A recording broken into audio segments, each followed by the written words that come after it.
Are you ready? ఇప్పుడు మనము భావోద్వేగాల గురించి చెప్పుకుందాం, సరేనా? ఇప్పుడు అందరూ ఒకసారి నవ్వండి.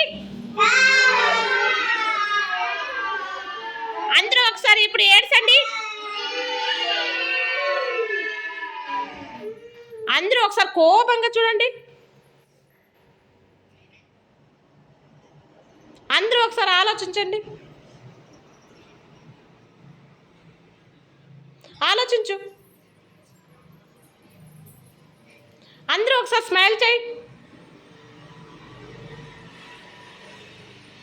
అందరూ ఒకసారి ఏడ్చండి. అందరూ ఒకసారి నవ్వండి. నవ్వండి. అందరూ ఒకసారి కోపంగా చూడండి. అందరూ ఒకసారి ఆలోచించండి. అందరూ ఒకసారి స్మైల్ చేయండి. Very good. దీన్ని ఏమంటాం మనము? భావోద్వేగాలు. ఏమంటాం ఇది?